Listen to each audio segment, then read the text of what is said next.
साथियों नमस्कार, मैं हूं नीरज पटेल और आप देख रहे हैं नेशनल जनमत। रीवा से खबर आती है कि पढ़ाई के दौरान एक निजी विद्यालय की दीवार गिर जाती है। उसके नीचे दबकर 4 मासूम बच्चों की मौत हो जाती है।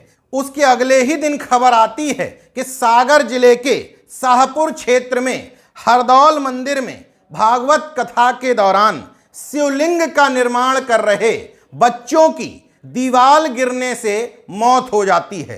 9 बच्चों की। दोनों खबरों में जो सरकारी स्तर पर, शासन के स्तर पर, मुख्यमंत्री मोहन यादव के स्तर पर भेदभाव हुआ है वो भी आगे बताऊंगा। लेकिन पहले इस एंगल को समझ लीजिए जहां एक तरफ देश की टॉप 5 आईआईटी में ओबीसी एससी प्रोफेसर टॉर्च लगा करके ढूंढने पड़ रहे हैं, क्योंकि आंकड़े बताते हैं कि इन टॉप 5 आईआईटीज में 98% प्रोफेसर सवर्ण समुदाय से आते हैं। मतलब यहां ओबीसी एससी नदारद मिलेगा। तो ओबीसी एससी वर्ग के लोग मिलेंगे कहां? धार्मिक आयोजनों में। कभी भी देखिएगा कांवड़ यात्रियों की मौत के आंकड़े निकालिएगा, ओबीसी एससी ज्यादा मिलेगा। किसी धार्मिक स्थल पर जाते हुए ट्रैक्टर ट्रॉली पलट गई, ओबीसी एससी ज्यादा मिलेगा। मतलब कर्म कांडों में जहां ओबीसी एससी की संख्या ज्यादा मिलेगी, वहीं मंदिरों से नदारद रहेगी। नेशनल जनमत तथ्यों के बिना कोई बात नहीं करता।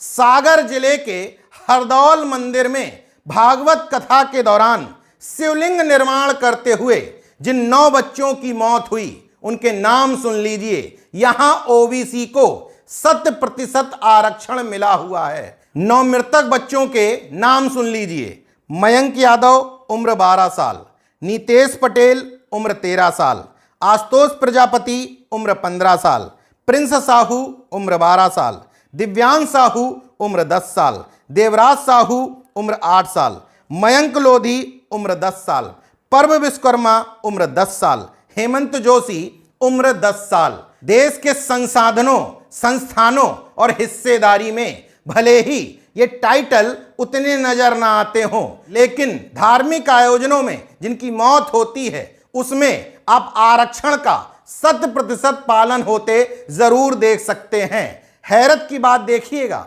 ये बच्चे अपनी मर्जी से वहां नहीं आए होंगे, बल्कि ज्यादातर की माताएं इनको ले करके पहुंची होंगी, क्योंकि उनको धार्मिक कार्यक्रम में शामिल होना था तो अपने बच्चों को लेकर के पहुंच गईं। हालांकि यह महज संयोग हो सकता है कि शिवलिंग बनाने के दौरान उनकी मौत हो गई। सीधे सीधे इस बात को हम पाखंड से नहीं जोड़ सकते।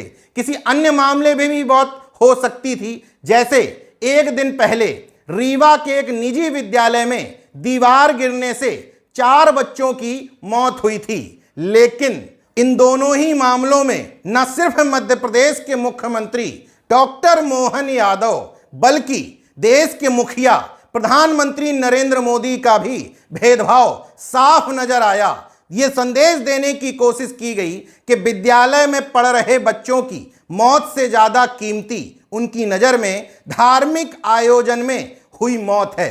क्यों? एक दिन पहले रीवा में निजी स्कूल में पढ़ रहे 4 बच्चों की मौत होती है दीवार गिरने से।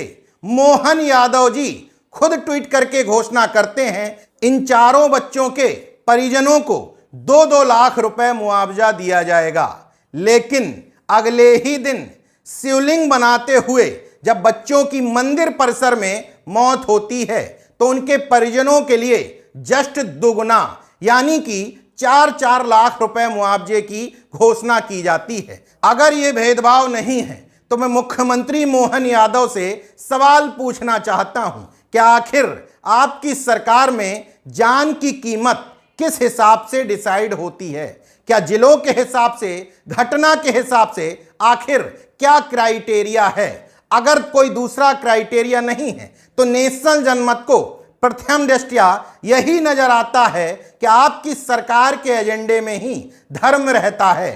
तो धार्मिक मामलों में अगर मौत हुई है तो आपने मुआवजा डबल कर दिया। स्कूल आपके सरकार के एजेंडे में नहीं होते हैं तो स्कूल में बच्चे पढ़ रहे थे, उनकी मौत पर आपने 2-2 लाख की रेवड़ी बांटी। खैर, हरदौल मंदिर परिसर में हुई घटना से इतना स्पष्ट हो जाता है कि मंदिर के अंदर मूर्तियों में कोई ईश्वर वास नहीं करता है।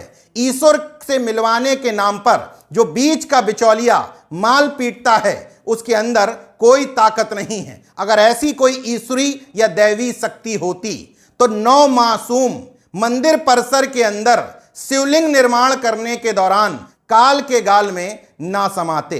जितनी जल्दी ये बात समझ में आ जाए, उतनी जल्दी इन तमाम बच्चों के नाम IAS, IPS, प्रोफेसर्स, डॉक्टर्स, अच्छे पत्रकार, अच्छे वकीलों की लिस्ट में शामिल हो जाएंगे। वरना दुर्घटनाग्रस्त कांवड़ यात्री, मृतक श्रद्धालुओं में इनका नाम शुमार होता रहेगा। देखते रहिए नेशन जनमत, जागरूक और सजग बने रहिए। जय विज्ञान, जय संविधान, जय लोकतंत्र। धन्यवाद।